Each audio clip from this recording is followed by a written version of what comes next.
Zineb Zouaoui. Laurent Noël. Carole Lafont. Christophe Bernier. Maria Blanca Fernandez. Nadia Mouadine. Ibrahima Ndiaye. Présent. Sophia Manseri. Donne pouvoir à Zineb Zouaoui. Sonia Blanc. Christian Deschênes. Donne pouvoir à Sonia Blanc. Zine Boukrich. Donne pouvoir à Alexandra d'Alcantara. Véronique Desmettre. Richard Mera. Khalid Damoun. Présent. Aurélie Remacle. Donne pouvoir à Éloi Simon. Éloi Simon. Présent. Fabienne Moreau. Donne pouvoir à Isabelle Massard. Mohamed Dedani. Présent. Mariama Gassama.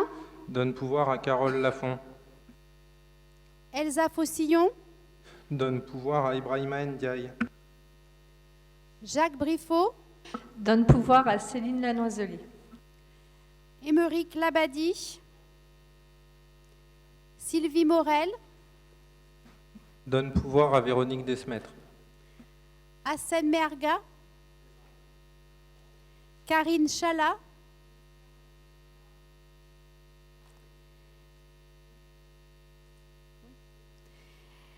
Laetitia Girardi. Sinan Caracuse. Christelle Nedelec. Ibrahima Diallo. Bien, merci. Et Philippe Allais. Absent.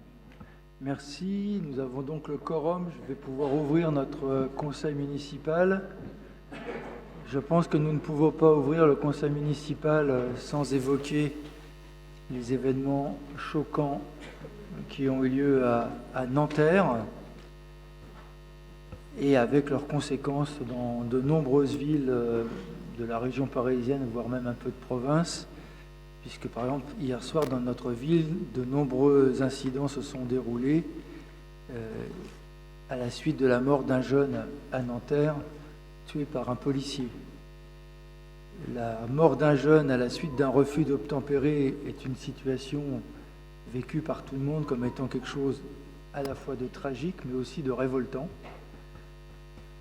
La vie humaine est précieuse, beaucoup d'ailleurs ont marqué, quels que soient les actes, de toute façon la France avait abandonné la peine de mort et que rien ne justifiait une telle tragédie.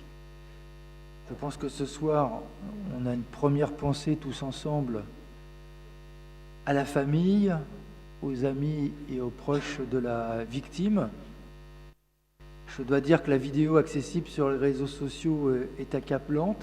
Elle marque un acte inacceptable. Je vois même que le président de la République, dans ses dernières déclarations, relève ces mêmes propos. Elisabeth Borne, première ministre, aussi.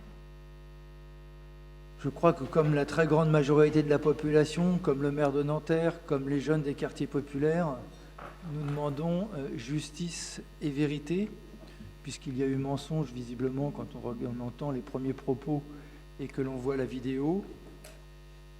Par contre, nous sommes très inquiets par l'ouverture d'un cycle d'incidents graves dans les quartiers populaires.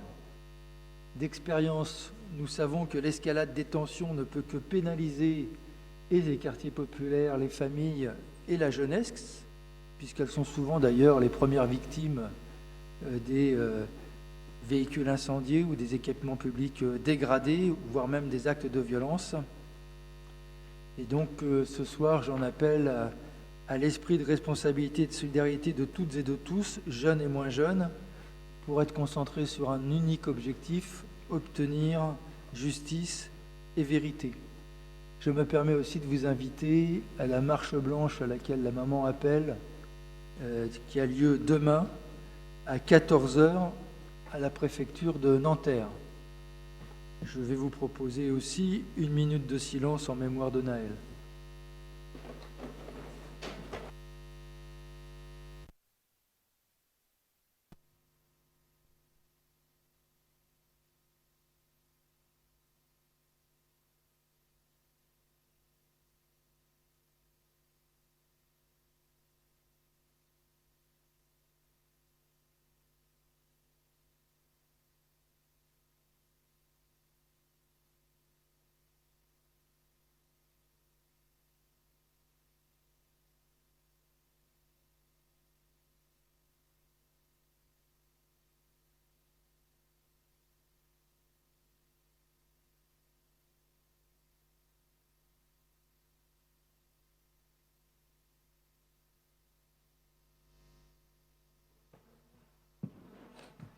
suis désolé, parce que c'est vraiment un peu difficile de reprendre le conseil normalement après.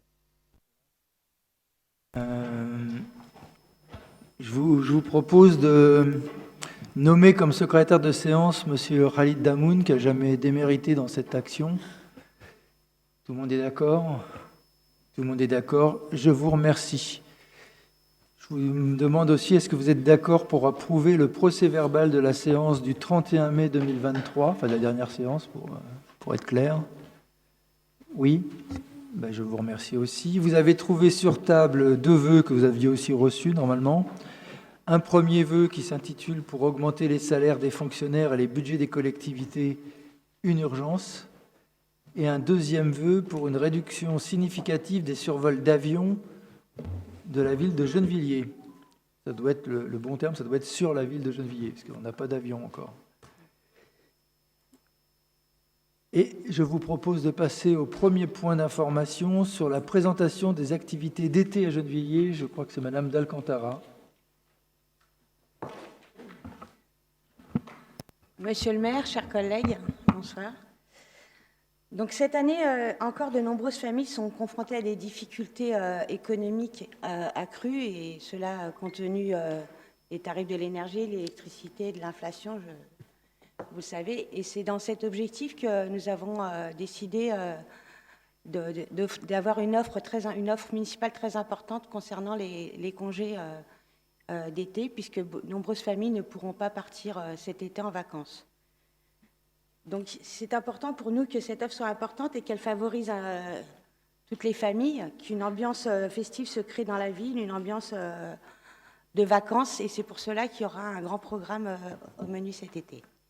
Alors on va réitérer le programme de Gennevilliers plage, Gennevilliers station vacances, avec énormément d'activités, de jets d'eau, surtout en ce moment de forte chaleur, je pense que ce sera très bienvenu. L'objectif de ce parc des Cévines, en tout cas des activités qui auront lieu, c'est surtout de proposer une alternative à toutes ces familles qui ne partiront pas en vacances, de créer du lien social, de favoriser une mixité et permettre à chacun de s'épanouir pendant ces 2 mois d'été. Donc le site sera ouvert de 10h à 20h, du lundi au dimanche. Comme l'année précédente, nous avons souhaité réitérer l'ouverture de dimanche parce qu'on s'est bien rendu compte que le dimanche, il y avait une forte demande des familles, notamment celles qui travaillent en semaine. Et les centres de loisirs seront accueillis sur le site comme les années précédentes, donc de 10h jusqu'à midi. La population pourra ainsi, de tout venant, sera accueillie à partir de 15h et jusqu'à 20h pour les animations, ainsi que jusqu'à 19h30 pour les bassins. Donc le menu, ce sera du sport, des concerts, des jeux, des spectacles, que ce soit en famille ou en individuel. Donc la plage de sable avec les parasols, chaises longues, esprit vacances, 2 bassins d'eau, ainsi qu'une plateforme de jeux d'eau d'une centaine de mètres carrés pour les enfants, des brumisateurs, une zone de sable où il pourra y avoir plein d'activités sportives comme le beach volley ou le soccer, enfin, etc. Et en même temps, se projeter sur la perspective de la Coupe du Monde de rugby, donc, qui aura lieu en septembre prochain. Également plein d'autres jeux comme un labyrinthe. Les centres de loisirs feront aussi des nuitées sur la base des Cévines. Et il y aura un éco-pâturage avec des moutons, chiens de berger, etc. Un espace enfance pour les petits, un food truck, la restauration, bref. Une belle plage aux Cévines pour les Gennevillois. Tous les services, beaucoup de services municipaux sont donc concernés et vont s'investir durant cette période aux Cévines. Donc la direction des sports qui proposera plein d'activités, des animations sportives, mais il y aura également des structures gonflables, du matériel sportif pour les plus petits, pour les plus grands, du vélo, des petites olympiades autour des JO. Voilà, plein d'animations sportives. La direction de la culture et de la jeunesse sera également très active, puisqu'il y aura la médiathèque avec le dispositif Partir en livre, des ateliers d'art plastique, des spectacles de rue, des ateliers et spectacles hip-hop, ainsi que la direction de la municipale de l'enfance qui sera également très présente, avec beaucoup de jeux, beaucoup d'activités. Le centre nautique reste ouvert, bien sûr, durant la période estivale, avec du 8 juillet au 3 septembre, avec la piscine, l'espace forme et l'espace fitness sur le mois de juillet. Le lancement des Cévines se fera donc à partir du 8 juillet avec un grand bal hip-hop. Et il se clôturera également avec un bal hip-hop avec la compagnie Relief, qu'on a déjà vu, ils sont superbes. Beaucoup d'autres spectacles pendant toute cette période sur les Cévines, avec des spectacles de clowns, des spectacles comiques, des comiques à vélo, le 15 juillet, le 18 juillet, enfin je ne vais pas vous redonner toutes les dates, mais ça sera très très animé. Il y aura également, en plus des Cévines, plein d'animations et des ateliers dans les quartiers, avec des propositions artistiques, des jeux, comme notamment les ballons lâchés dans le ciel par la compagnie d'Objets Directs. Il y aura Simbad le marin. Il y aura également des concerts, le concert avec Hugo Dems, Paty et La Pouca, un spectacle de marionnettes superbe. Des moments festifs aussi autour des places, des plages en grandelle, plein d'animations de rue. Vous allez voir, ça va être très, très animé. Cette année, on propose également aux habitants qui le souhaitent de participer au festival d'Aurillac. C'est un des plus grands rendez-vous des arts de la rue en Europe, où les habitants qui le souhaitent pourront s'inscrire et ainsi assister à des représentations et choisir, du coup, celles qui pourront être projetées à Gennevilliers, dans notre ville. Concernant la jeunesse, alors, tout le mois de juillet, beaucoup d'activités dans les quartiers, mais également à l'espace Mandela. Près de 300 activités proposées, des animateurs en renfort, des temps forts sur les espaces publics. Il y aura aussi des grandes activités interquartiers pour favoriser les échanges entre quartiers, des soirées. Enfin, c'est en principe plus de 200 jeunes qui participent et c'est superbe.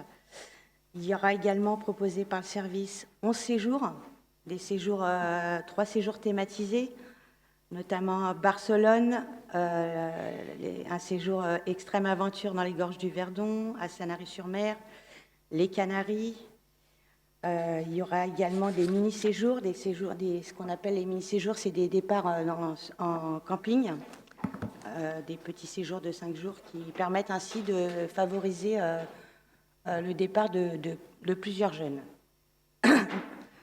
Donc, durant le mois de juillet, les structures seront ouvertes, et toutes les structures jeunesse. Et au mois d'août, comme les années précédentes, on va centraliser les structures sur l'espace Mandela, avec beaucoup d'animations qui partiront directement de l'espace Mandela et qui permettront aux jeunes de se retrouver dans un endroit central. Je vous laisse découvrir. Donc, parmi les séjours, on a notre séjour, notre séjour culte, qui devient notre séjour culte, puisque c'est la 3e édition du projet 2047 km. C'est un projet qui allie à la fois le dépassement de soi, la culture, le loisir, la solidarité, puisque les jeunes, en 3 groupes, vont parcourir 2047 km, avec pour objectif de collecter des fonds pour une association, et ainsi reverser la somme retenue à cette association pour lui permettre de vivre. Donc cette année, la destination est encore une fois super, puisque c'est les Perles du Danube. Donc le premier groupe partira de Gennevilliers à Stuttgart le 6 juillet, puis de Stuttgart à Prague, pour finir de Prague à Budapest. Un beau programme en perspective. Les jeunes que je rencontre à chaque fois au retour, je vais faire un petit aparté de ce séjour, ils me disent le premier jour, on dit qu'on va arrêter, on n'en peut plus, et puis à la fin, ils sont tellement heureux d'avoir réussi et d'avoir été au bout. Il y a une entraide assez exceptionnelle lors de ce séjour. C'est vraiment un séjour où ils se dépassent.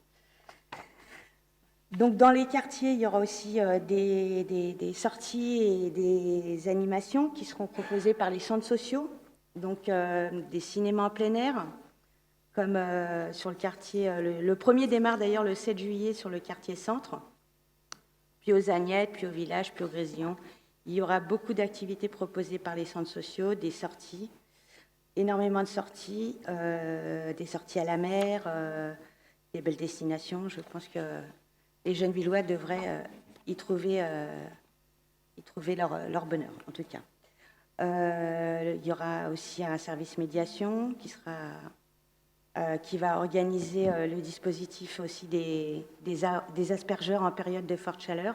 Alors vous vous rappelez, hein, quand il commence à faire trop chaud, dépasser un certain degré, on met en place des aspergeurs un peu dans tous les quartiers de la ville pour permettre aux plus jeunes et aux autres hein, de se rafraîchir.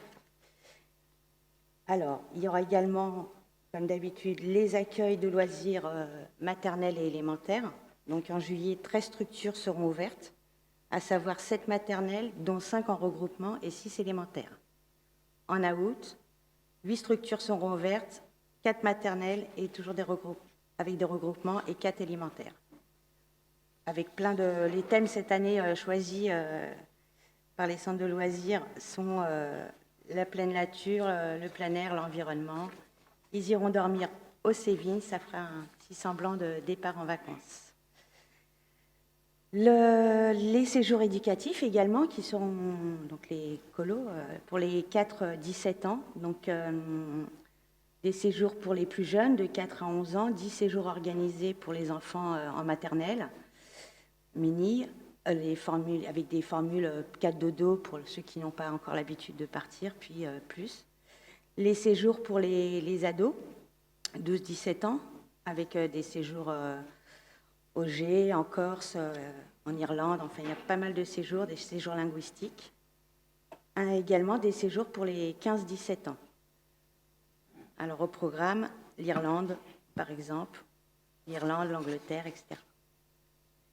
Au mois de juillet, vous avez les 3 clubs ados qui sont ouverts, avec des thématiques complètement différentes. Il y aura le club Adapsi, c'est le club qui déménage de Jean Vigo, le club Thomas Bessot et le club 36-38 qui est au Lutte, le Thomas Bessot qui est donc à côté du collège Édouard Vaillant, avec des thématiques complètement différentes. Ils vont travailler sur des choses différentes, enfin s'amuser surtout, avec 2 soirées par semaine organisées et puis des activités interclubs, Fort Boyard, exposition, parc Astérix, mini-séjour à Mény.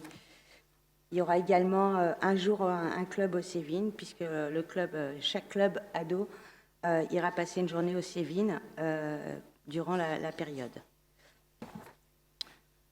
Il y aura pas mal de temps forts, donc Thomas Bessot, notamment une semaine un quartier, avec les activités surtout qui seront diverses et variées, mais il y aura des sorties en base de loisirs, piscine, karting, acrobranche, tout ça pour nos jeunes ados.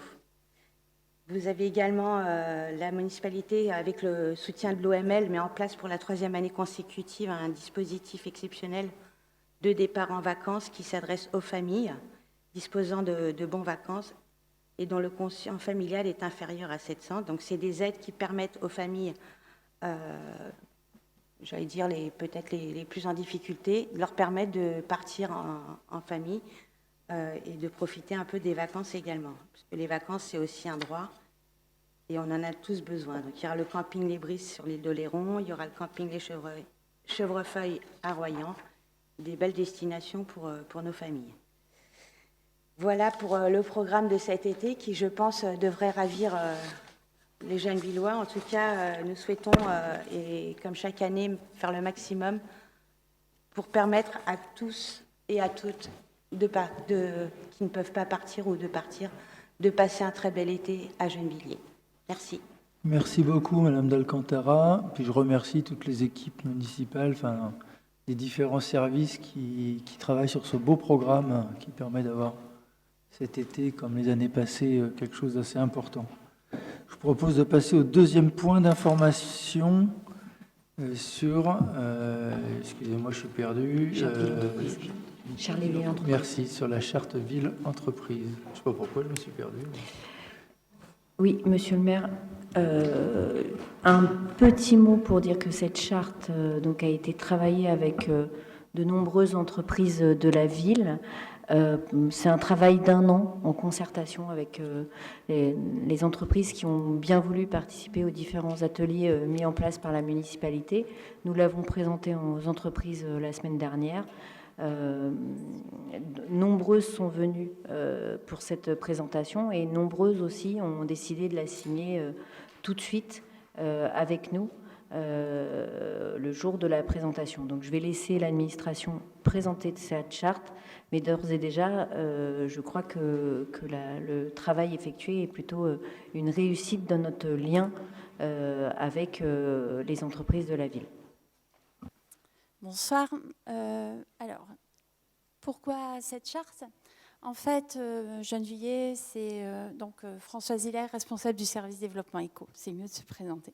Donc, pourquoi cette charte ? Donc, Gennevilliers, c'est 2500 entreprises, 39 000 emplois, 22 parcs d'activité, des centres de formation, des équipements culturels et sportifs, 26% de la population active qui travaille à Gennevilliers et des infrastructures de transport. Mais c'est aussi 5600 rechercheurs d'emploi, des métiers en tension avec des entreprises qui ont du mal à recruter, des acteurs qui font la ville mais qui ne se rencontrent pas forcément, et puis des problématiques communes sur lesquelles, par des rencontres, on peut trouver des solutions communes. Donc, face à cet état des lieux, on a défini, à partir d'un diagnostic partagé auprès d'une trentaine d'entreprises, mais aussi les acteurs de l'emploi, 3 enjeux qui sont favoriser l'ancrage territorial des entreprises, agir en faveur de l'emploi local et puis favoriser l'attractivité de la ville et de ses entreprises. Pour répondre à ces 3 enjeux, effectivement, je vous parlerai après du travail collaboratif. On a défini 3 grands axes qui sont donc Gennevilliers, ville des opportunités pour l'emploi local, Gennevilliers, ville des coopérations et Gennevilliers, ville durable et accessible. C'est 3 grands défis sur lesquels on a travaillé avec pour chacun l'entreprise, mais aussi la ville et les différents acteurs pourront s'engager. Donc, opportunité pour l'emploi local, c'est effectivement permettre à chacun de travailler à Gennevilliers à travers la construction de solutions communes.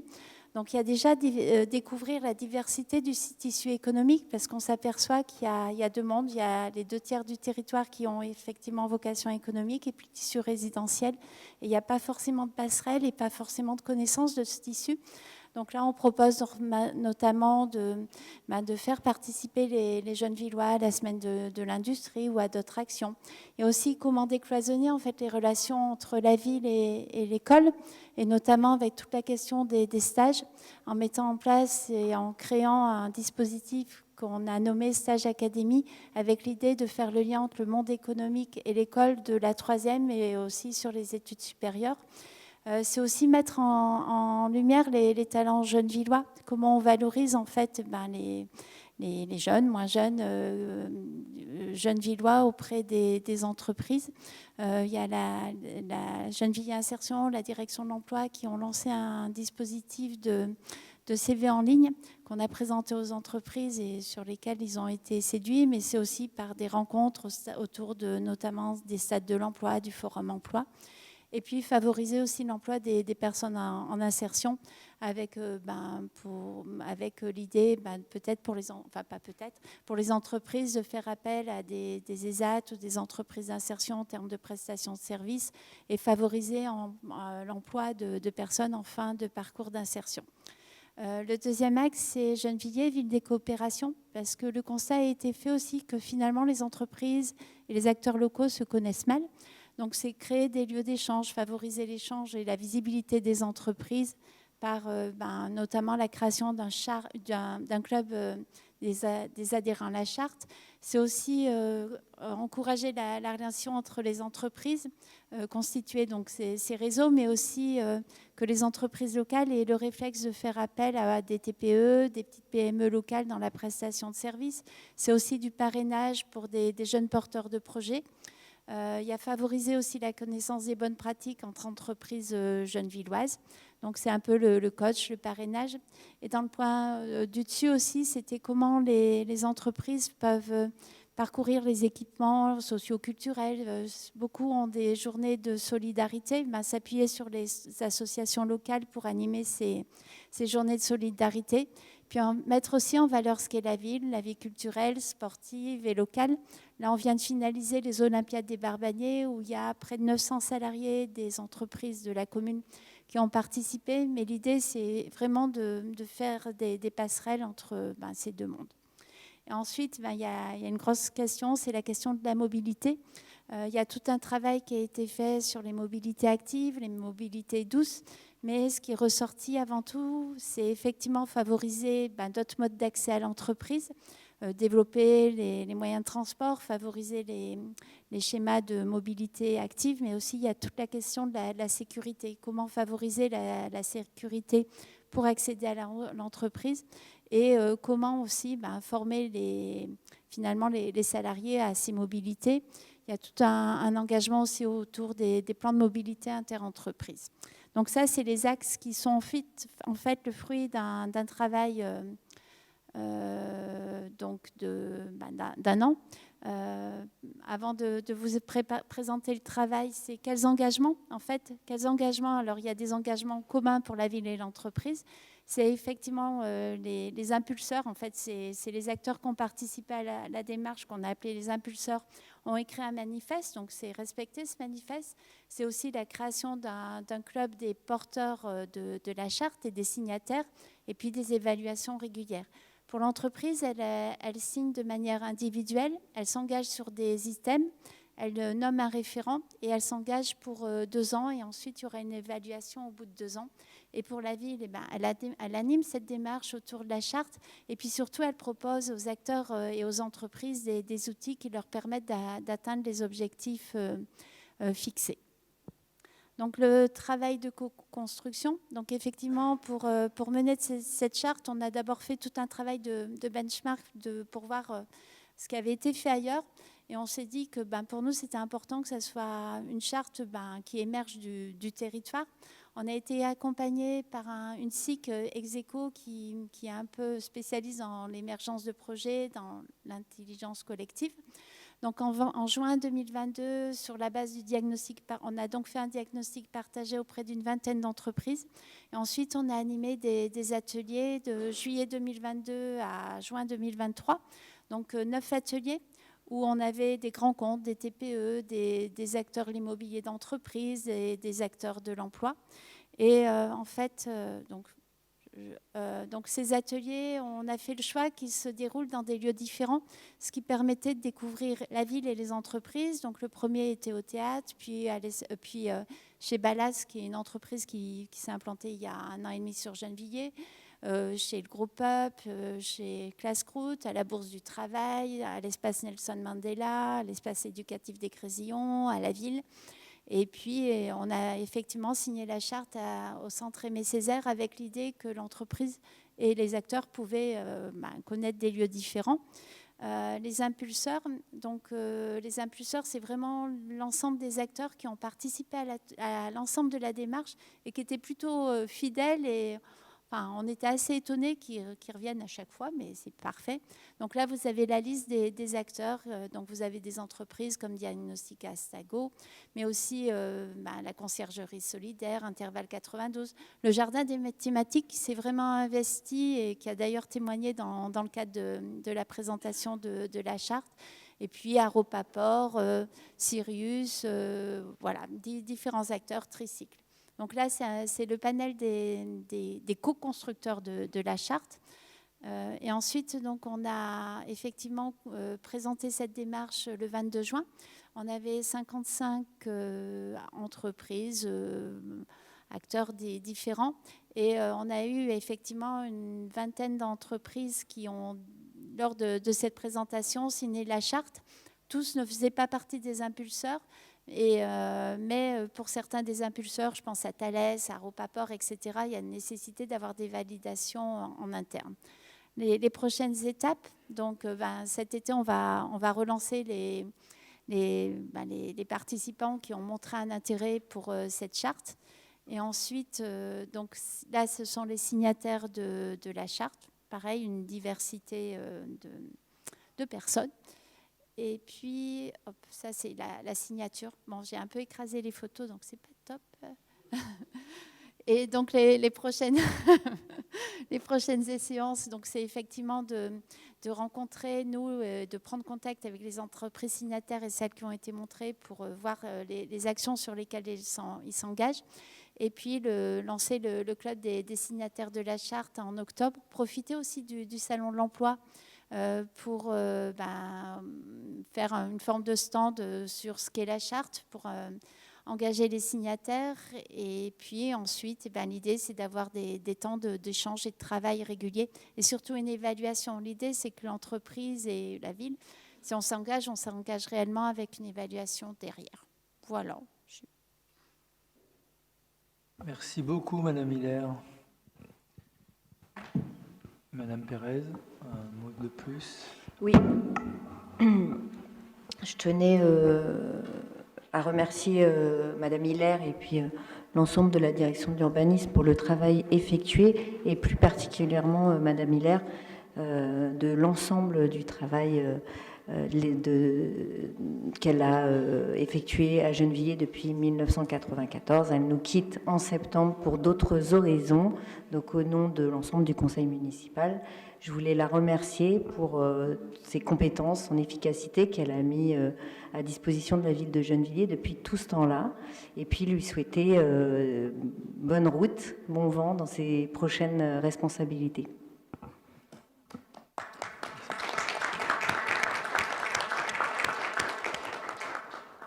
Merci beaucoup. Je vous propose de passer à la première délibération qui est l'approbation du compte administratif. C'est Monsieur Benagdan.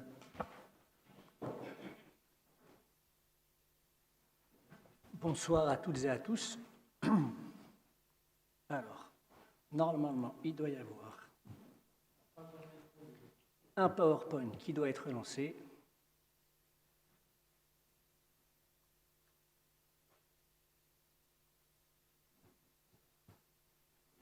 Allez-y, je vous en prie. Peut-être en attendant, j'en profite pour souhaiter une très bonne fête de l'Aïd à l'ensemble de la communauté musulmane gennevilloise pour ce jour particulier. Voilà. Merci, monsieur.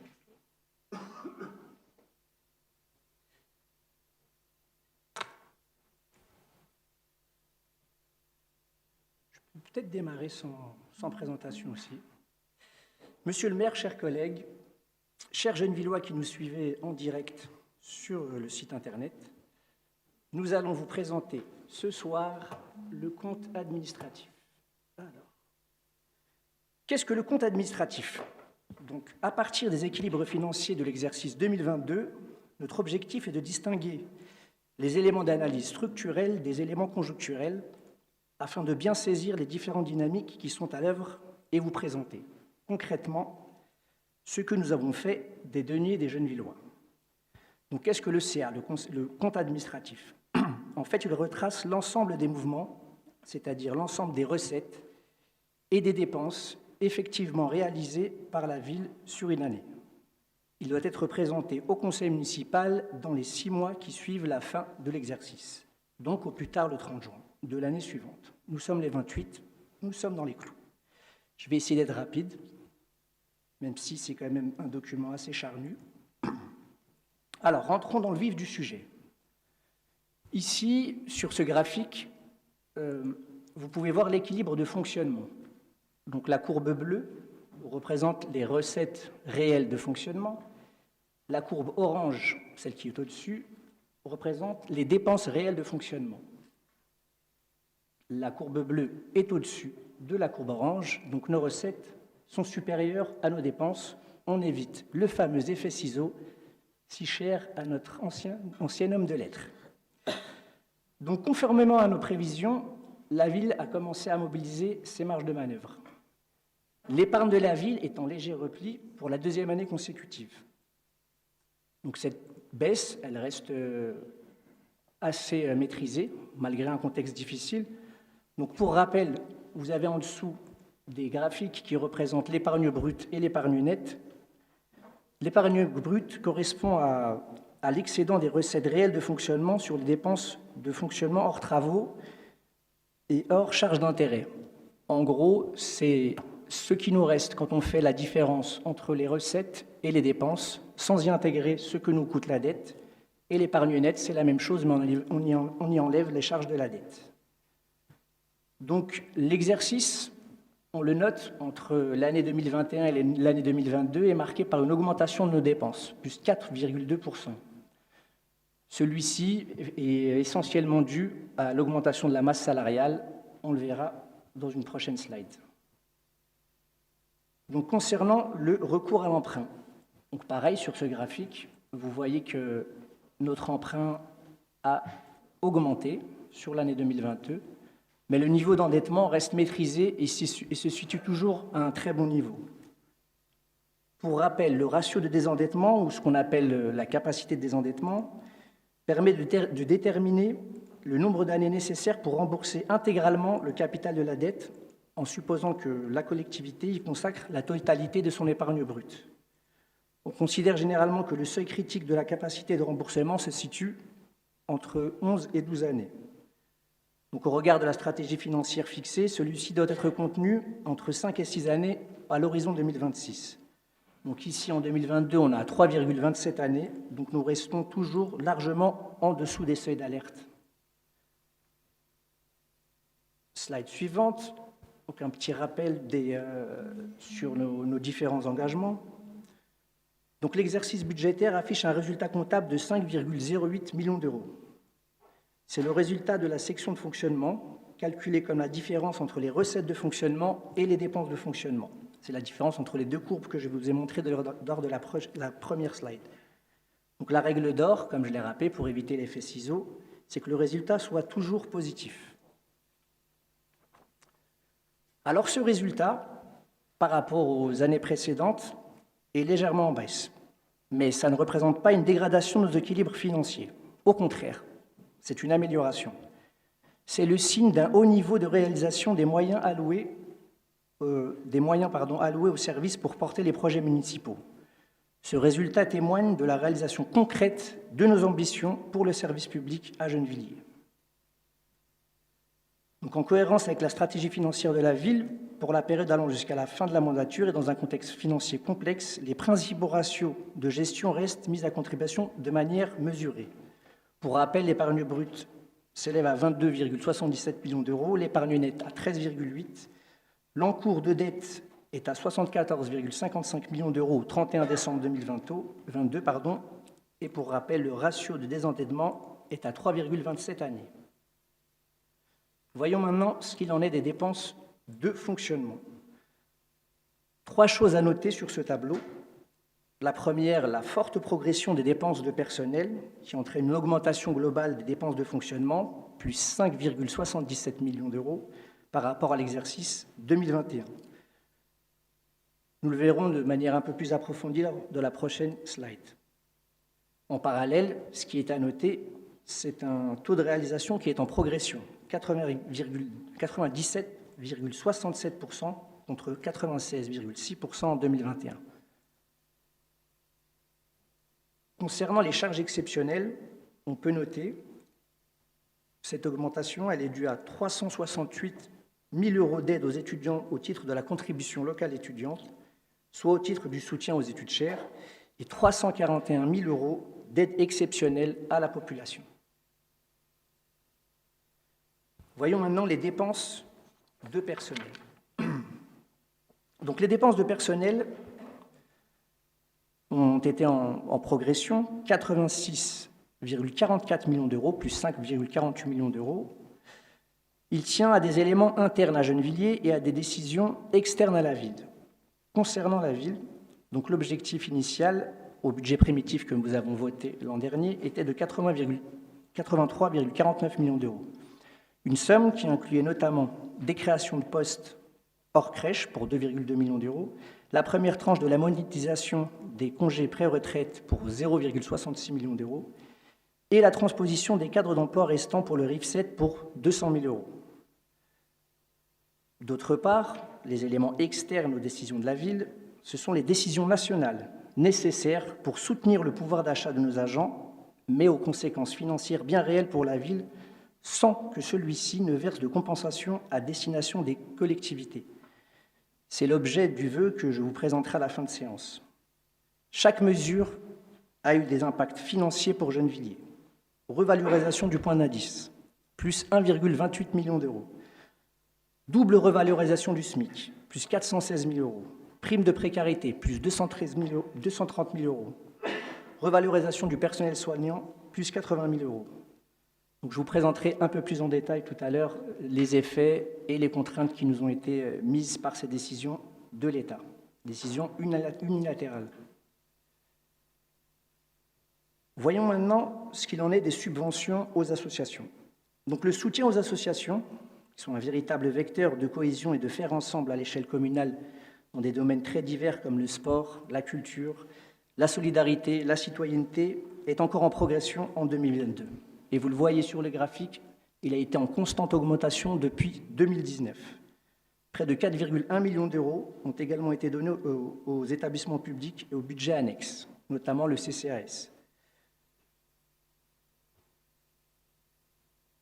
Sur les recettes de fonctionnement, voyons maintenant les sources de financement de ces dépenses de fonctionnement.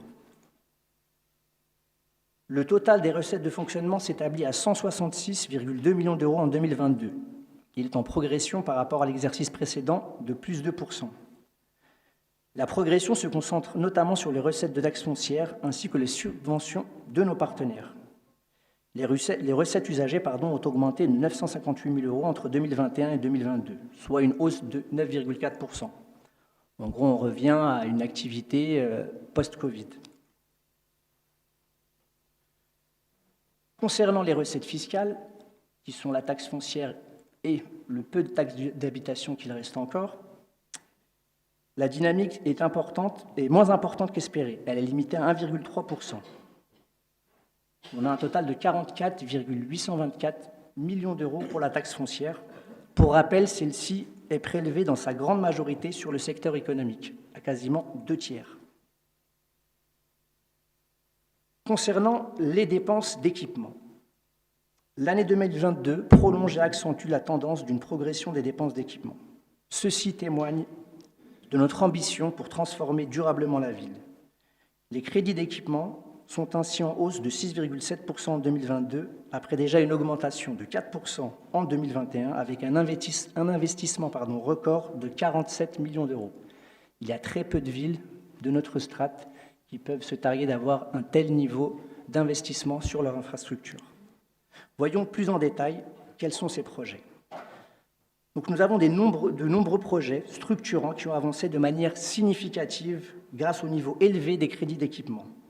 Poursuite de la construction du groupe scolaire Joliot-Curie et de l'équipement social et culturel des Agnettes, Saadapsi, que nous inaugurons ce samedi. J'invite tous les Gennevillois à venir en nombre à cette fête. Finalisation des travaux du rez-de-chaussée de la mairie. On peut, je pense, se féliciter de cette belle réussite. Les usagers sont assez unanimes sur la qualité des travaux réalisés. Continuation des travaux sur la halle des Grésillons, réfection de voirie sur les abords des Chantraines, poursuite du projet d'aménagement et extension du centre équestre, et travaux sur la maternelle des Grésillons et la crèche du Luth, et bien d'autres projets. Ce n'est pas une liste exhaustive. Voyons maintenant les financements, comment nous finançons ces investissements. Donc c'est grâce à la situation très saine, la situation financière très saine, et conformément à nos prévisions, que la ville a mobilisé ses marges de manœuvre en matière d'emprunt. Nous avons emprunté l'an dernier 20 millions d'euros, contre 8,43 millions d'euros en 2021. Parallèlement, la progression des réalisations en investissement entre 2022 et 2021 permet l'augmentation des subventions d'investissement. En réalité, nous avons été très actifs, nous avons livré pas mal d'établissements, de structures, nous avons démarré pas mal de travaux, ce qui nous avait permis d'augmenter nos subventions d'investissement. En ce qui concerne l'autofinancement, net, il contribue à près d'un quart de nos dépenses d'équipement et les autres recettes d'investissement, cession foncière, taxes d'aménagement, à près de 6%. Là, je vous ai parlé de ce qui était bâtimentaire. Nous voyons maintenant ce qu'il en est en termes d'actions et d'événements marquants en 2022. Donc, voyons quelques événements marquants. Dans le domaine de la santé, mise en place de l'Observatoire local de la santé et reprise de l'activité mammographique au service d'imagerie. Nous avons également lancé la signature du contrat local de santé le 23 novembre en présence des représentants de l'ARS, de la CPAM et de la préfecture. Nous avons également fermé le centre de vaccination Covid en mars 2022. Pour ce qui est de l'environnement, renforcement des nettoiements mécaniques des voies avec mise en œuvre d'un train de lavage systématique pour l'ensemble des voies de la ville, poursuite de la végétalisation des espaces publics et des cours d'école, accompagnement d'un nouvel opérateur, verger urbain, dans la gestion de l'agrocité depuis 2022. En ce qui concerne la relation à l'usager, je vous en parlais juste avant, notre magnifique accueil de la mairie, donc la livraison du guichet unique au rez-de-chaussée en décembre 2022, la poursuite et l'intensification de la dématérialisation des procédures. Désormais, plus de 80% des paiements se font en ligne pour les activités non périscolaires, culture, sport, séjour éducatif. Je rappelle qu'il y a quand même un accompagnement au sein de l'accueil pour les personnes qui ont des difficultés, parce que nous savons que la fracture numérique est une réalité ici à Gennevilliers. Pour les loisirs, on a une belle présentation de la part de ma collègue de droite, Alexandra d'Alcantara, sur l'été aux Cévines. Nous avons noté une progression, c'est pour ça qu'on continue et qu'on continue à en faire un bel événement au mois de juillet, plus 10% entre 2021 et 2022. Toujours dans les loisirs et les vacances, la poursuite de l'aide au départ afin de proposer des vacances à des tarifs abordables. Le droit aux vacances est vraiment une priorité à Gennevilliers. Autre événement important, à l'aube des JO 2024, on se félicite d'ailleurs d'accueillir la flamme olympique. Pour la saison 2021-2022, 971 enfants en éveil sportif ou en école municipale des sports, contre 945 en 2020-2021. Il y a également un fort engouement pour l'apprentissage de la natation, avec une demande toujours aussi importante, près de 800 demandes pour la maternelle aquatique et l'école de natation. Nous avons également mis en place une démarche volontariste pour aller chercher le public le plus éloigné de la pratique sportive, notamment à travers le développement de la pratique libre et la pose de stations de sport et de rochers d'escalade avec des résultats. 1 habitant sur 4 utilise ces structures. Concernant la scolarité et l'éducation, développement des activités périscolaires, poursuite et développement des activités périscolaires, plan de formation et de qualification des professionnels de l'enfance, bourse d'aide au départ en autonomie pour les 18-25, accompagnement des initiatives du Conseil local de la jeunesse. Culture, pour la partie culture et jeunesse, on peut saluer encore une très belle édition du festival Jeune et Très Jeune Public, avec un très bel écho médiatique, des articles un peu partout, notamment dans le fameux magazine Télérama. C'est vraiment un festival qui donne une très belle image de la ville. Et durant les conseils d'école, notamment maternelle, on a un très bon retour de la part des professeurs et des parents d'élèves.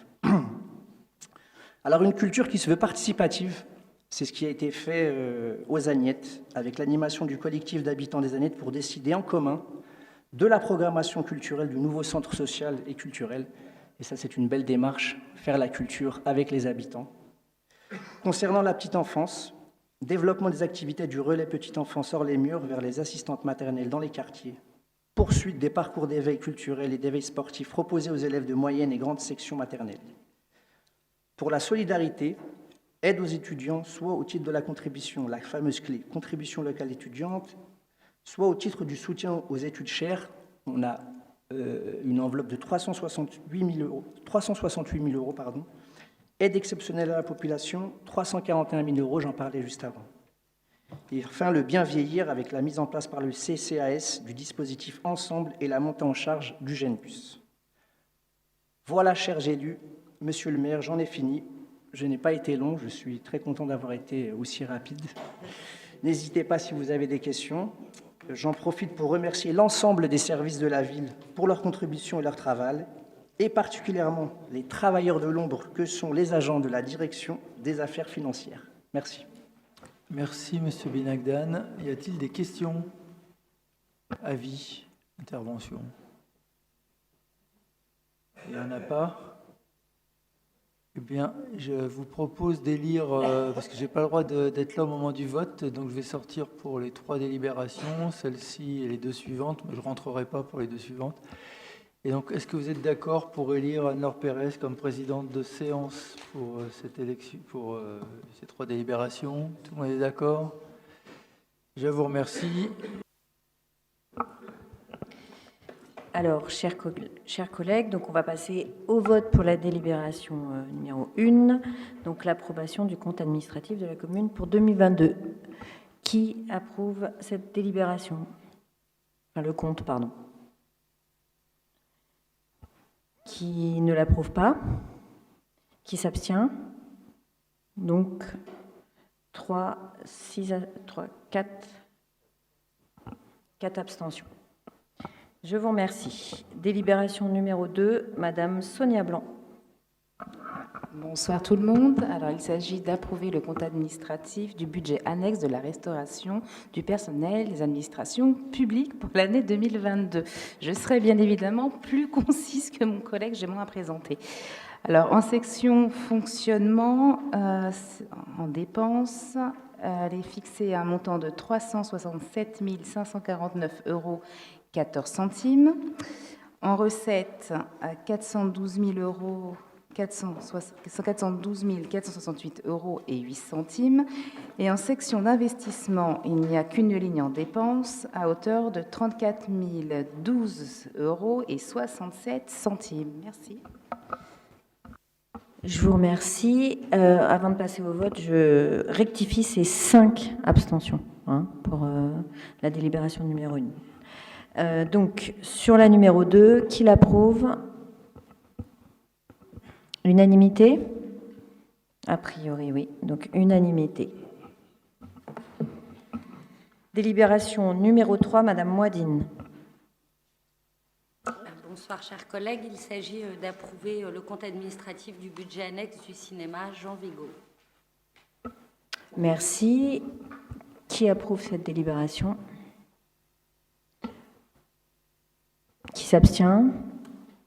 Ne prend pas part au vote? Unanimité? Ok. Je vous remercie. Et donc, Patrice, tu peux revenir.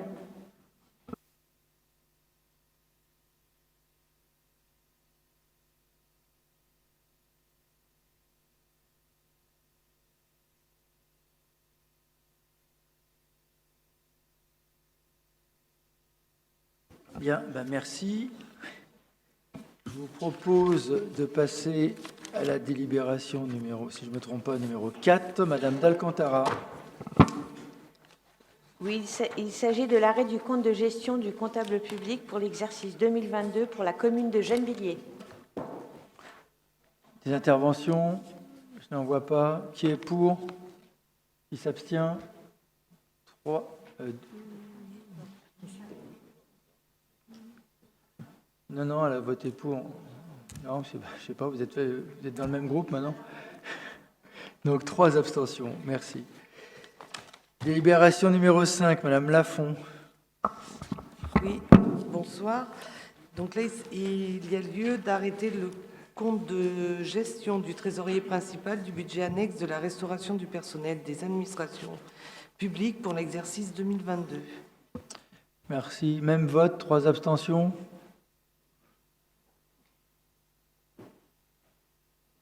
Il faut me dire ce que vous votez. Vous abstenez? Vous votez pour? Tout le monde est pour? Bon, je vous remercie. Délibération numéro 6, Monsieur Labadie. Bonsoir. Il s'agit de l'arrêt du compte de gestion du trésorier principal du budget annexe du cinéma Jean Vigo pour l'exercice 2022. Bon, là, tout le monde est pour. C'est le trésorier. À l'unanimité, je vous remercie. Délibération numéro 7, Monsieur Dany. Chers collègues, il s'agit de la délibération modificative et récupérative relative à la taxe de séjour. Merci. Qui est pour? L'unanimité. Je vous remercie. La délibération numéro 8, il s'agit de modifier la délibération F14 du 29 juin 2022 relative aux indemnités de fonction du maire, des adjoints au maire et des conseillers municipaux. En fait, c'est simple, il y a une conseillère municipale qui ne prend pas ces indemnités, donc c'est réparti sur les autres conseillers municipaux et pas sur les maires adjoints. Qui est pour? C'est Madame Morel, si vous voulez tout savoir. Qui est pour? L'unanimité. Je vous remercie. Ah, pardon. Ah, alors, je recommence. Qui ne prend pas part au vote? 3. Qui s'abstient? Personne. Qui est pour? L'unanimité. Je vous remercie. Délibération numéro 9, Madame Zouaoui. Bonsoir. Donc, il s'agit d'une modification du règlement intérieur de la ville de Gennevilliers fixant le cadre des astreintes et des permanences des agents communaux. Il est proposé donc au conseil municipal d'actualiser le règlement des astreintes et des permanences des agents communaux de la ville de Gennevilliers pour inclure la nécessité du recours aux astreintes pour le service jeunesse dans le cadre des séjours éducatifs et de loisirs. Merci. Y a-t-il des questions? Je n'en vois pas. Qui est pour? Qui s'abstient? Vous êtes pour? Merci. L'unanimité. Délibération 10, Madame Lannoiselet. Bonsoir. Alors, il s'agit de la transformation de postes de la direction de l'environnement. En tenant compte du rattachement du garage municipal au service Gennevilliers Propreté, il est proposé de faire évoluer les postes actuels en ouvrant le recrutement sur plusieurs grades. Merci. Merci. L'unanimité? Oui, merci. Délibération 11, Madame Blanc. Je vous ai fait une blague, je n'ai pas fait exprès. Je vais la faire si vous ne l'avez pas. Alors, il s'agit de modifier la somme forfaitaire annuelle dans le cadre de la contribution locale étudiante fixée. Non, la 11. C'est la création de 3 postes au sein de la direction de l'enfance. Alors, il s'agit, dans la continuité de la municipalisation des crèches précédemment gérées par le département, de proposer la création de 3 postes au sein des effectifs de la ville sur des fonctions précédemment réalisées par des agents mis à disposition par le conseil départemental. Merci. Qui est pour? Ah pardon, Madame Girardet. Alors, dans ce qu'on a vu, donc, il y a 2 postes sur la crèche Masselier et un poste sur la crèche Richelieu. Donc, c'est ce qu'il y avait indiqué dans les documents. C'est bien, mais on s'aperçoit de plus en plus, du moins ce qu'on nous remonte, des dysfonctionnements au niveau des crèches. Il semble que 2 crèches soient fermées et que pas mal d'agents démissionnent à tout va. Alors, les propos ne sont pas justes. Qu'il y ait des difficultés, vous avez raison. Malheureusement, on subit les mêmes difficultés que toutes les villes autour de nous. Je ne sais pas si vous avez pu voir, il y a la mairie de Châtillon qui portait plainte contre son prestataire Babylou parce qu'ils n'arrivaient pas à assumer non plus. C'est-à-dire qu'il y a une carence de professionnels, c'est-à-dire que les postes sont ouverts, mais les professionnels ne postulent pas. Donc on ne ferme pas des crèches, mais on ferme des sections quand on n'a pas assez de... Oui, c'est pas pareil, parce que c'est plus embêtant, mais ceci dit, c'est très embêtant de fermer des sections aussi, parce que ça crée des problèmes pour les parents. Et donc, on a des fermetures de sections. On travaille... on a réuni l'ensemble du personnel pour faire un point, pour passer cette étape difficile. On a une direction administrative très mobilisée, plutôt des bonnes nouvelles qui nous arrivent, puisqu'on a, je crois que c'est 3 directions de crèche qui sont en cours d'embauche. La dernière serait... Enfin, il a signé. Il est d'accord pour venir et c'est le temps de libérer sa place. Il viendrait au mois d'octobre et les autres arrivent dès maintenant. J'ai eu une touche justement pour la journée charte entreprise avec une éducatrice de jeunes enfants. Ceci dit, malgré toutes ces touches, on restera en difficulté sur le manque d'agents. On a déplacé des agents techniques aussi pour renforcer, notamment pour faire la nourriture, faire des choses comme ça, et donc essayer d'alléger au maximum les difficultés et les contraintes pour les agents. On a rencontré les organisations syndicales la semaine dernière, après avoir rencontré tous les agents. Après, je ne peux pas promettre de la lune, il faut qu'on arrive à embaucher. C'est-à-dire que les postes sont ouverts, il nous manque le personnel. Ce qui crée le plus de difficultés, c'est ce qui arrive au luttes régulièrement, c'est quand les agents ne préviennent pas qu'ils sont malades ou autres et qu'ils préviennent le matin même pour que les directions ne peuvent pas réagir. Et donc ça, c'est ce qui met en colère, et je le comprends, les parents. On est plutôt... C'est-à-dire qu'il faut que je sois un peu prudent, mais je suis un peu plus optimiste aujourd'hui que je ne l'étais il y a un mois sur notre capacité à revenir à une situation normale en raison des embauches qu'on arrive à avoir.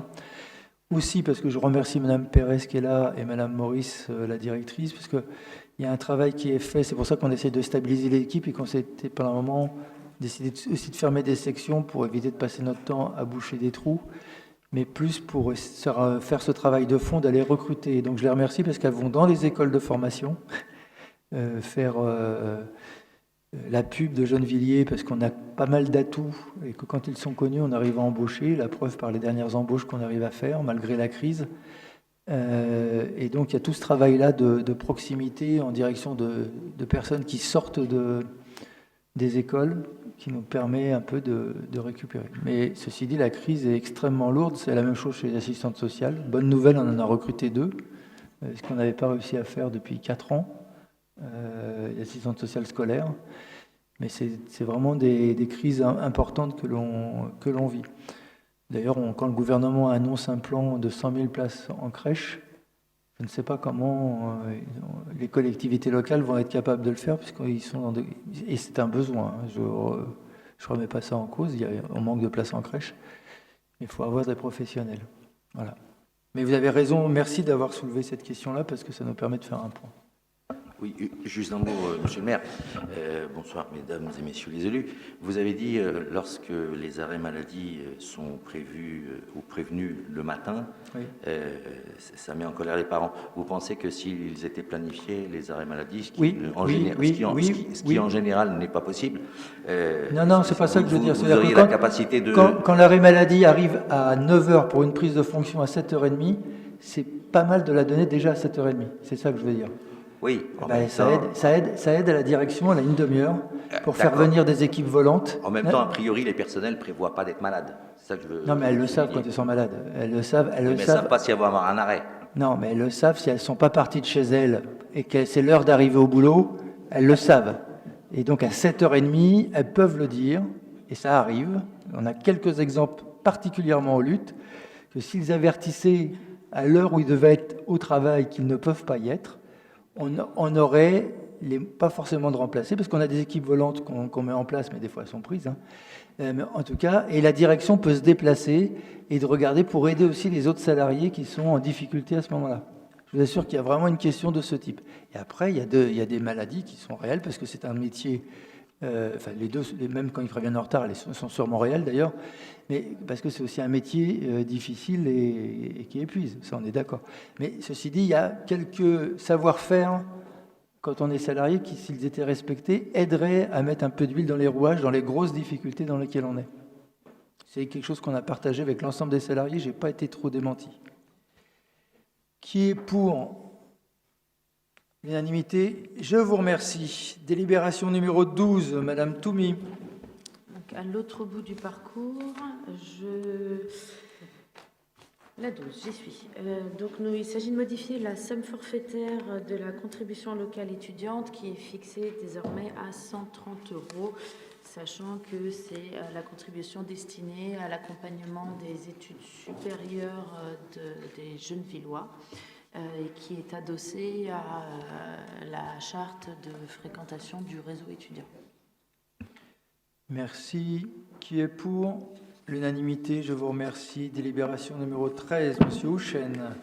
Alors, il s'agit d'autoriser la signature de la convention d'échange de données entre la Caisse primaire d'assurance maladie des Hauts-de-Seine et la ville de Gennevilliers dans le cadre de l'Observatoire local de santé.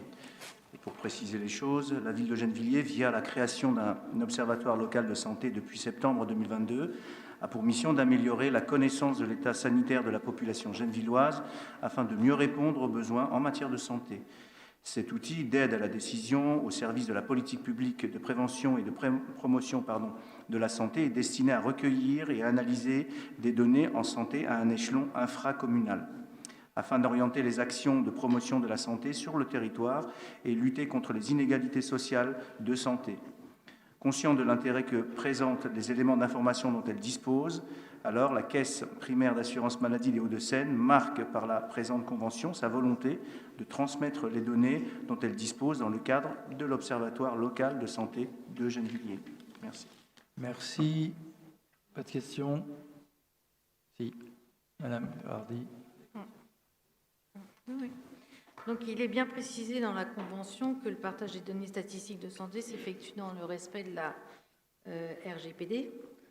Est-ce que vous pouvez nous assurer que la ville de Gennevilliers respecte bien aussi ce respect de la RGPD? Est-ce que vous me voyez vous répondre non? Non, mais expliquez-moi. Je vais vous répondre oui. Je vais vous répondre oui, il y a des contrôles en plus qui se font. Est-ce qu'on peut rassurer les représentants de l'opposition que effectivement la ville respecte la loi? Donc en matière d'RGPD, il sera normalement pratiqué la même politique ou doctrine. Oui, et on a un conseiller RGPD, enfin comme c'est obligatoire maintenant d'ailleurs, qui regarde et qui vérifie, et que quand les services ont un doute, ils le font vérifier par le conseiller. Donc ça se fait. Ouais. Puis si vous avez un doute, vous portez plainte auprès du RGPD, puis vous verrez si on respecte la loi. J'ai pas dit que j'avais un doute. Si on pose la question, c'est qu'il y a un doute. Donc, portez plainte à chaque fois que vous avez un doute. Vous verrez si c'est bien fait ou pas fait. Qui est pour? L'unanimité. Je vous remercie. Délibération 14, Monsieur Leclerc. Il s'agit d'autoriser la signature de la convention de mise à disposition de données statistiques, même chose, entre la ville de Gennevilliers et la Caisse d'allocation familiale des Hauts-de-Seine dans le cadre de l'Observatoire local de santé. Même vote. Merci. Délibération 15, Madame Massard. Oui, bonsoir. Il s'agit d'autoriser la signature de la convention d'échange de données entre le département des Hauts-de-Seine et la ville de Gennevilliers. Oui, c'est la même chose encore, sauf que là, c'est le département et la ville. Et je pense que le département respecte aussi le RGPD. Qui est... je le pense. Oui, faites gaffe, c'est enregistré. Qui est pour? L'unanimité. Je vous remercie. Délibération numéro 16, Monsieur Grichy. Bonsoir. Alors, il s'agit de l'attribution d'une subvention exceptionnelle à l'association Gennevilliers Tech Balls Club 92 dans le cadre d'un événement sportif, culturel et festif le 24 juin au gymnase Henri Vallon à Gennevilliers pour un montant de 710 €. Ouais, ils ont inventé un nouveau sport, c'est jouer au foot sur les tables de ping-pong. Qui est pour? L'unanimité. Je vous remercie. Délibération 17, Monsieur Noël.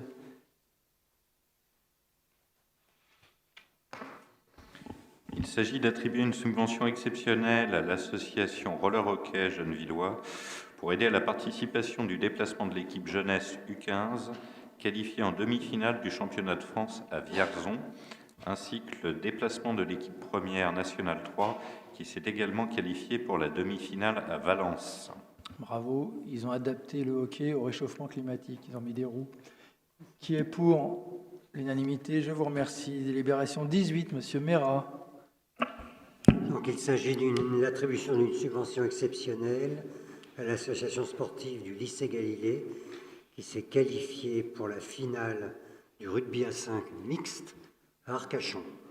Donc on leur donne 1 500 € pour financer le transport, l'hébergement et la restauration. J'imagine que le terrain est plus petit, sinon ils sont moins feignants que toi quand tu faisais du rugby. Rugby à 5. Qui est pour? L'unanimité, je vous remercie. Délibération 19, Monsieur Ndiaye. Bonsoir, Monsieur le maire, chers collègues.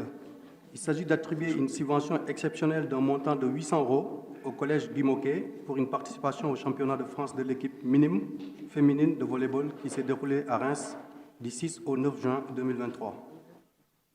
Merci. L'unanimité, je vous remercie. Délibération 20, Madame Desmaîtres. Bonsoir à tous. Il s'agit d'attribuer une subvention exceptionnelle dans le cadre de l'opération Nager à contre-cancer à la Ligue contre le cancer. La municipalité de Tradition participe activement à la lutte contre le cancer. Il est donc fléché chaque année une journée dédiée à cette lutte avec des actions, notamment au centre nautique de la ville. Pour contribuer à cette lutte, il est proposé d'affecter une subvention exceptionnelle d'un montant de 332,60 € à la Ligue contre le cancer, correspondant aux recettes des entrées publiques de la journée du 23 avril 2023 du centre nautique dans le cadre de la journée Nager à contre-cancer. Merci. Il faudra qu'on augmente le prix d'entrée le jour où on fait nager contre le cancer. Qui est pour l'unanimité? Je vous remercie. Délibération 21, Madame Pérez. Oui, il s'agit d'autoriser la signature d'un avenant à la convention d'objectifs entre la ville de Gennevilliers et l'association Gennevilliers Natation pour le versement d'une subvention exceptionnelle pour la participation à un meeting de Châteauroux. La subvention est de 28 214 €. 2800. Ah, ben alors du coup, c'est pas ce que j'ai. Moi, j'ai 28 214. Regarde. C'est pas ça? Ah si, c'est moi qui me trompe. Ouais. Non, prévoyez le versement initial. Ah, prévoyait et... d'accord, pardon, je me suis trompée, c'est moi qui ai mal lu, j'ai lu trop vite. Excusez-moi. Donc, la convention d'objectif initial prévoyait le versement d'une subvention de 28 214 € à l'association Gennevilliers Natation et nous proposons d'approuver un avenant à la convention d'objectif pour cette participation au meeting de Châteauroux d'une subvention exceptionnelle de 2 800 € pour participer au déplacement pour ce meeting sportif. Merci. Désolée. Qui est pour l'unanimité? Je vous remercie. Délibération 22, Madame Desmettre. Il s'agit d'une autorisation de signature de l'avenant numéro 11 à la convention d'objectifs entre la ville de Gennevilliers et le Tamanoir pour l'attribution de 2 subventions municipales. L'association Le Tamanoir développe une activité de programmation de concerts, d'ateliers musicaux et de location de studios de répétition. Cette association fonctionne grâce au financement croisé de différents partenaires publics. Ces activités sont conventionnées par l'ensemble de ses partenaires qui sont la ville de Gennevilliers, le département, la région et l'État. Il s'agit donc d'autoriser Monsieur le maire d'attribuer une subvention d'un montant de 3 000 € dans le cadre de la cité éducative de la ville de Gennevilliers, ainsi qu'une subvention d'un montant de 12 000 € dans le cadre de développement département-ville. Merci. En fait, on redistribue les subventions d'autres organismes. Oui. Oui, monsieur le maire, malgré les problématiques RH qui se sont posées, notamment dans le cadre du transfert du Tamanoir, cette délibération s'inscrit dans le cadre des cités éducatives qui, en soi, sont un très bon dispositif. Nous voterons donc pour, mais nous soulignons les difficultés qu'il y a eu au Tamanoir. On a renforcé le Tamanoir à sa demande et on a répondu entièrement à leur demande sur le renforcement. Je le dis au passage. Et 2 personnes ne voteront pas, deux élus, pardon, Nadia Mouadine et Zineb Zouaoui ne prendront pas part au vote. Donc l'unanimité, je vous remercie. Délibération 23, Monsieur Simon. Oui, bonsoir. Il s'agit d'autoriser Monsieur le maire à signer l'avenant numéro 2 à la convention d'objectifs entre la ville de Gennevilliers et le club du lutte pour l'année 2023 concernant le versement d'une subvention de 6 300 € dans le cadre de la cité éducative de Gennevilliers. Merci. L'unanimité. Ah pardon, vous voulez parler? Oui, nous soutenons donc cette proposition, mais est-ce qu'il ne serait pas possible d'augmenter un petit peu plus la subvention, parce que je pense qu'il mérite, vu le travail effectué sur le quartier du lutte. Alors on ne fait pas de subvention au mérite, on le fait sur critères et sur les demandes. Donc oui, ce serait bien, mais après on a un budget à tenir, comme pour toutes les autres associations qui méritent souvent d'ailleurs, sur la qualité de leur travail. Qui est pour l'unanimité? Je vous remercie. Délibération 24, Madame Pérez. Oui, il s'agit d'autoriser la signature d'une convention entre la ville de Gennevilliers et le CAE 92 dans le cadre du projet de concertation pour la résidentialisation de la dalle Marcel Lamour du quartier des Agnettes. Un beau chantier qui s'engage. Qui est pour l'unanimité? Je vous remercie. Délibération 25, Monsieur Damoun. Bonsoir, il s'agit d'autoriser Monsieur le maire à récompenser chacun des lauréats de l'édition 2023 du concours de pitch Entreprendre à Gennevilliers, selon le résultat des délibérations du jury constitué à ces fins. Merci. L'unanimité, on m'a dit que c'était... Non, vous voulez intervenir, allez-y. Oui, donc nous allons voter cette délibération, mais ce dispositif, il existe depuis 1998. Donc avec le recul, quels en sont les résultats et quels sont les chefs d'entreprise qui ont été accompagnés et qui ont réussi dans la durée? Alors là, vous me posez une question à brûle pour point, donc on vous a fait les réponses sur les questions de la dernière fois, donc on fera pareil. A priori, il y a une belle satisfaction. Alors après, dans la durée, voilà, c'est pas trop, il faudra vérifier. Oui, c'est effectivement. surtout dans la durée qu'il faut vous que avez raison. Ça tienne. Moi, c'est ce que je dis partout, il faut valoriser le salariat et on aide ceux qui veulent être auto-entrepreneurs, mais on est une ville où il y a un record de création d'auto, ça on le sait par contre. On est une des villes où on a le plus grand nombre de créations d'entreprises et en même temps on a le plus grand nombre d'entreprises qui coulent. Parce que souvent c'est de l'auto-entrepreneuriat avec des projets difficiles et c'est pas si simple que ça de faire vivre une entreprise. Alors est-ce que ceux-là sont dans les dents, j'en sais rien. Ils sont suivis sur leur création, après ils volent de leurs propres ailes. Si je peux me permettre, Monsieur le maire, j'ai peut-être quelques éléments à apporter. Oui, vas-y. Si vous me permettez. Donc en fait, ce concours de pitch, il existe depuis maintenant 2019. Sur l'année 2019, il y avait 9 candidatures qui avaient été reçues. 7 ont pu participer au jury. Le nombre de créations, 1. Ça augmente un peu plus l'année suivante, en 2020. 13 candidatures reçues. 7 dossiers sélectionnés, 6 porteurs de projets ont présenté, nombre de créations d'entreprises 2. Sur l'année 2021, on a eu 13 candidatures, 6 présentées au jury, 3 créations d'entreprises parmi les 3 lauréats du concours. Donc les 2 premiers lauréats, ils étaient plutôt dans le secteur du prêt-à-porter et de la fabrication de cakes et de biscuits. Ils ont bénéficié d'une forte communication du rôle salon de l'emploi. Et à chaque fois, on a des résultats qui s'améliorent d'année en année. Donc sur 2022, on a eu 16 candidatures, 10 dossiers sélectionnés, 8 porteurs de projets ont présenté leurs projets au jury. On a eu 5 créations d'entreprises, 5 recensées. Donc on a eu un traiteur solidaire pour lutter contre le gaspillage alimentaire, de la restauration italienne dans la ZAC Centre-Ville en 2023, la création d'une marque éco-responsable de tote bag, une création de marque de parfum d'intérieur et une épicerie fine. Voilà. Merci de toutes ces précisions. C'est bien, je trouve ce dispositif très bien, mais ce que j'aime, en fait, c'est dans la durée. Oui, c'est intéressant de savoir comment ça se passe bien derrière. sûr. Vous avez raison. On va la voter quand même. Qui est pour l'unanimité? Je vous remercie. Délibération 26, Monsieur Simon. Oui, il s'agit de l'autorisation de signature de l'avenant numéro 4 en 2023 à la convention pluriannuelle d'objectifs entre la ville de Gennevilliers et l'association Gennevilliers Insertion. Alors, pour cette délibération, Monsieur Boulor, Monsieur Diallo, Monsieur Briffaut, Monsieur Binagdan et Madame Girardi ne prêtent pas part au vote. Donc, qui est pour le reste? Je vous remercie. Délibération 28, Monsieur 27, Noël. 27, j'étais trop vite, oui. 27, Madame Pérez. Oui, Pardon. il s'agit d'approuver l'acquisition de lots de copropriété au 32 avenue Louis Roche. Donc, ce bâtiment est muré depuis des années pour des raisons de sécurité. Nous avons enfin trouvé un accord avec le propriétaire des derniers lots qui restaient en attente. Et donc, on les achète au prix de 3 500 €. Ça doit être des petits lots, à ce prix-là. Qui est pour l'unanimité? Je vous remercie. Délibération 28, Monsieur Noël. Alors, il s'agit d'autoriser la signature de la convention entre la ville de Villeneuve-la-Garenne et le syndicat de restauration collective CIREC. Merci, c'est bien parce que ça nous permet de, non pas de diminuer le prix du repas, mais de l'empêcher d'augmenter de trop.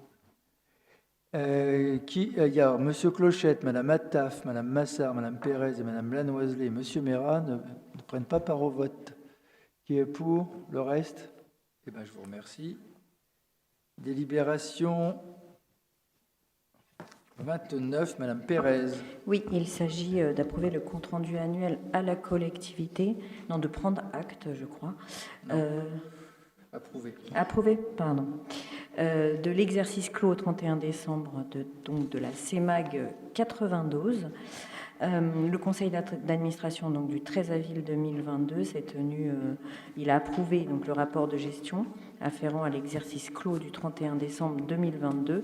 Il a approuvé l'arrêté des comptes sociaux pour l'exercice 2022 et il a présenté un total de bilan net élevé à 126 548 290 000 euros. Je continue. Le compte de résultat de l'exercice dégage un bénéfice de 147 770 euros après impôts, amortissements et provisions.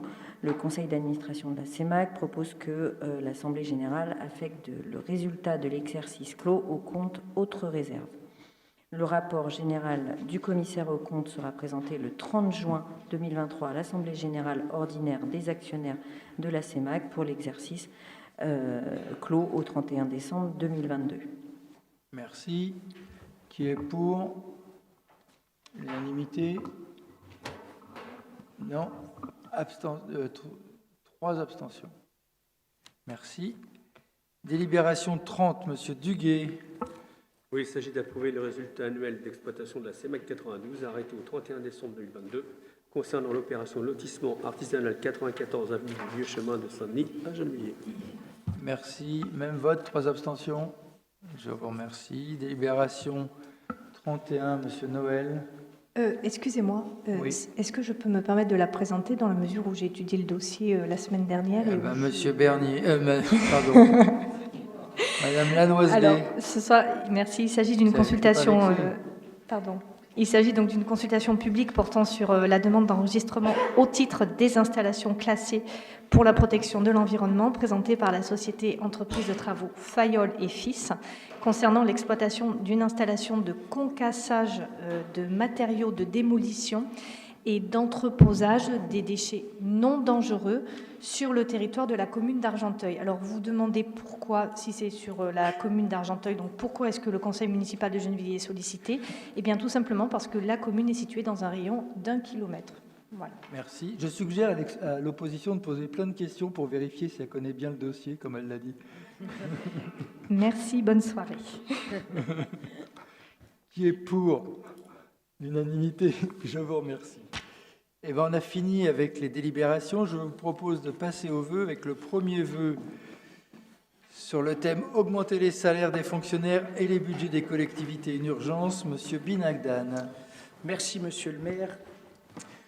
Donc, augmenter les salaires des fonctionnaires et les budgets des collectivités, une urgence. Le gouvernement a annoncé, comme l'année dernière, l'augmentation au 1er juillet 2023 du point d'indice des fonctionnaires qui détermine les salaires des agents de la fonction publique.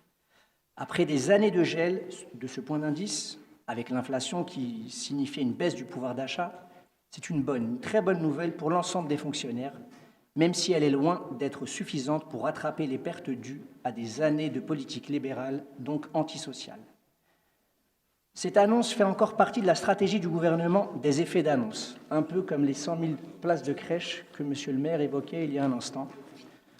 D'une part, on communique une nouvelle importante pour les salariés et les fonctionnaires. De l'autre, on noie ces annonces dans un flot de coups bas. Ainsi, le gouvernement poursuit sa politique de réduction des dépenses publiques et a demandé aux collectivités de réduire leur budget de fonctionnement, dont une partie importante est consacrée aux salaires. On nous demande une réduction de 0,5% pour l'année 2023. D'un côté, on augmente nos dépenses de fonctionnement, de l'autre, on nous demande de les réduire. Après l'explosion des factures d'énergie depuis l'année dernière, cela relève de la quadrature du cercle quand, dans le même temps, le gouvernement ne compense pas pour les collectivités le coût de cette hausse du point d'indice. Pour rappel, je le disais juste avant la présentation du compte administratif, pour la ville de Gennevilliers, rien que pour les 6 prochains mois de l'année 2023, cela représente une dépense supplémentaire de plus de 550 000 euros. Et l'ensemble des frais de personnel qui viennent de décisions extérieures à la municipalité se montent à 1,8 million d'euros d'ici la fin de l'année 2023. Cette situation intenable est dénoncée de manière transpartisane. l'AMIF et l'AMF ont ainsi refusé, il y a quelques semaines, en signe de protestation, de se rendre aux assises des finances publiques organisées par le gouvernement à la mi-juin. Étouffer financièrement les collectivités et les services publics, tout en refusant de s'attaquer au coût du capital et ses profits indécents, c'est le choix du gouvernement au service des plus riches. L'INSEE, dans son rapport sur la conjoncture, explique: les taux de marge des entreprises retrouvent des niveaux très élevés. Ainsi, l'État se montre fort et sévère avec le service public, mais faible face aux grandes entreprises qui multiplient les dividendes records pour les entreprises du CAC 40. Pour rappel, le service public, c'est le patrimoine de ceux qui n'en ont pas. Et on s'attaque donc aux plus pauvres et aux classes populaires, donc aux Gennevillois. Il est temps d'inverser le rapport. C'est pourquoi le conseil municipal de Gennevilliers, réuni aujourd'hui même le 28 juin 2023, demande au gouvernement de décider l'augmentation générale des salaires pour l'ensemble des travailleurs de notre pays, de compenser les coûts induits par les mesures concernant les frais de personnel, de redonner aux collectivités les moyens de mener des politiques ambitieuses et novatrices, de sortir des carcans libéraux pour permettre aux collectivités, investisseurs les plus importants du pays, de continuer à améliorer la vie de nos concitoyens. Je vous remercie. Merci. Y a-t-il des interventions? Je n'en vois pas. Et bien, on va passer au vote. Qui est pour l'unanimité pour l'augmentation des salaires et des recettes? Et ben, je vous remercie. Merci. Bravo, Monsieur Bernier, pour le timing. Donc, délibération, le vœu suivant pour une réduction significative des survols d'avions au-dessus de la ville de Gennevilliers. Monsieur Bernier. Monsieur le maire, excusez-moi, mon avion a eu du retard, c'est ça. Avec mes excuses pour le retard, j'ai eu un petit empêchement professionnel, mais je tenais à être présent parmi vous ce soir, notamment pour ce vœu présenté par le groupe des élus socialistes, qui fait suite à un vœu que notre conseil municipal avait déjà adopté en septembre 2022, qui était un vœu adopté à l'époque sur l'intitulé « Appel du conseil municipal de Gennevilliers » pour l'abandon du projet de terminal T4 de l'aéroport Roissy-Charles de Gaulle et pour une réelle politique nationale de lutte contre les nuisances des aéronefs. Je ne vais pas revenir sur les éléments qui nous avaient qui avaient motivé notre vote lors de notre dernier conseil municipal. Ils sont toujours les mêmes, à savoir la pollution de l'air et la qualité de l'air en région parisienne et les nuisances très fortes qui sont liées au survol des avions, notamment la nuit, puisque ce sont des pics de bruit qui peuvent réveiller les personnes pendant les cycles de sommeil, etc., notamment l'été lorsque les fenêtres sont ouvertes, et que les gros avions, les petits avions en survol à basse altitude, etc., sont particulièrement gênants, notamment à certaines heures en soirée. L'ensemble de ces éléments, et nous ne sommes pas les seules villes à subir ces désagréments et ces contraintes, cette pollution, qu'elle soit sonore et qu'elle soit de la qualité de l'air, ont conduit un certain nombre d'associations à faire des demandes et un certain nombre de recours juridiques, et à nouveau, puisque l'État aujourd'hui ne bouge et ne change la réglementation que lorsqu'il y est contraint par la justice et notamment par le Conseil d'État, à accepter un certain nombre de modifications dans la réglementation, notamment le fait que ce soit les préfets qui conduisent la supervision et les procédures préalables à l'adoption des restrictions d'exploitation des aéroports, notamment liées au bruit. Le deuxième point, c'est qu'aujourd'hui on se rend compte, notamment sur la ville de Gennevilliers, d'une reprise très forte des vols et des survols d'avions d'affaires, de jets privés, qui sont particulièrement polluants, notamment au regard du nombre de passagers qui sont à l'intérieur de ces avions, et qui sont liés au trafic de l'aéroport du Bourget. Pour le coup, suite à l'ensemble de ces éléments, dans le cadre du changement de la réglementation, nous souhaitons demander au conseil municipal, que le conseil municipal autorise monsieur le maire à ressaisir le préfet compétent pour un réel déploiement de mesures rapides de lutte contre les nuisances sonores par la réduction drastique des vols de confort et loisirs, donc qui sont les vols de jets privés dans notre esprit, et notamment de réduire aussi significativement les amplitudes horaires de ces vols. Et nous sommes aussi pour un appel à ce que ces restrictions se fassent en réelle concertation avec les villes survolées et donc les orbitants et les multiples associations et riverains des aéroports et qui sont très souvent mobilisés contre les nuisances sonores partout en France et en Europe. Merci. Merci, Monsieur Merga. Oui, nous allons nous abstenir sur ce vœu, non pas que nous soyons pour l'augmentation des vols et du survol de la ville, mais par souci de cohérence, si la majorité municipale veut vraiment aller sur pleinement le terrain de l'écologie, il y a un projet sur lequel elle peut agir, c'est en l'occurrence le fameux Green Dock, qui est un projet largement polémique en matière notamment d'écologie et d'approvisionnement et de transport par camion, donc qui va avoir un impact environnemental notable sur notre ville. Et puis, pareil, toujours la même chose, bien que ce ne soit pas une décision municipale, mais nous souhaitons qu'il y ait une opposition encore plus carrée et profonde sur la ZFE, parce qu'effectivement, en l'occurrence, c'est pas que on n'est pas favorable à ce que les choses se passent bien en matière écologique, mais en même temps, on sait bien que c'est plutôt, en tout cas, la ZFE de l'écologie punitive par rapport aux ménages les plus modestes. Mais en tout cas, Green Dock, c'est un vrai problème, et vous le savez, puisque il y a un certain nombre de mécontentements qui se manifestent autour de ce projet, et ce sont des mécontentements fondés en lien avec des dégradations écologiques. Merci. Alors, je ne suis pas sûr qu'il y ait un rapport entre Green Dock et les avions. Après, il y a des Après, il y a un débat. Il y a un débat sur. Vous avez raison sur Green Dock. Il y a un débat qui a lieu. Après, ça dépend ce que l'on calcule. Si on pense que c'est mieux de laisser des entrepôts se construire sur les zones agricoles et pas de se servir des zones servantes et de densifier ces zones servantes.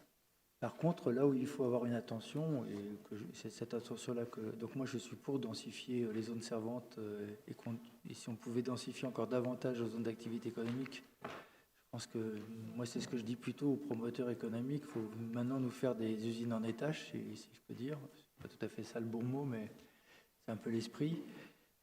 Par contre, là où il faut être attentif, c'est que Green Dock respecte la zone Natura 2000 derrière. Ils ont déjà des premières choses qui ont été faites, comme supprimer la serre, qui diminue à la fois la hauteur de Green Dock de 5 mètres, et surtout supprime les parois vitrées qui, elles, sont dangereuses pour les oiseaux, parce que les oiseaux se prendraient les parois vitrées.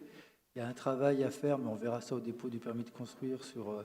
le fait qu'il n'y ait pas de lumière qui allume la zone Natura 2000, comme par exemple aussi faire un mur, pour empêcher le bruit de passer pour la zone Natura 2000. On peut même penser d'ailleurs que Green Dock peut être un grand mur qui empêche le bruit de l'ensemble du port d'irriguer sur la berge en face. Mais bon, après, il y a un débat que je trouve sain, qui n'est pas pour moi gênant, sur l'avenir de Green Dock. On n'a pas la même opinion, y compris sur des enjeux écologiques. Certains qui s'opposent à Green Dock, c'est pour diminuer le nombre de bateaux aussi. Moi, je suis pour qu'on augmente le nombre de bateaux sur la Seine pour diminuer justement le trafic de camions, et qu'on ouvre une perspective d'avenir sur le développement de l'utilisation de la voie fluviale. Aujourd'hui, c'est insuffisant sur Green Dock. D'ailleurs, ils sont engagés à l'augmenter. Donc il faut arriver à l'obtenir, et ils se sont aussi engagés, et c'est dans leur contrat, que les camions qui partiront de Green Dock seront tous électriques, et donc beaucoup moins bruyants et pas polluants en tout cas. Voilà, mais après je respecte votre opinion, hein. Mais je ne suis pas sûr que c'est un rapport avec les avions en tout cas là-dessus. Ça me fait penser sur les avions, Monsieur Bernier, sur votre intervention, qu'effectivement on avait demandé un rendez-vous au préfet et l'ensemble des maires du territoire sur le bruit en général, avion à 15 à 86. Le préfet nous avait répondu oui, mais je ne l'ai pas vu venir ce rendez-vous, donc je vais essayer de relancer cela, parce qu'on a les avions, et on a la A15 et la A86 qui font aussi beaucoup de bruit. En fait, on est une zone très bruyante quand on regarde les cartes du bruit, et la pollution bruyante atteint aussi la santé des habitants, donc il y a une lutte à mener là-dessus. Donc je relancerai là-dessus. Je vous propose de passer au vote. Qui est pour ? 3 abstentions. Je vous remercie. Je vous propose de prendre acte des décisions municipales. Est-ce que vous êtes d'accord de prendre acte ? Toujours paru bizarre, cette histoire de prendre acte.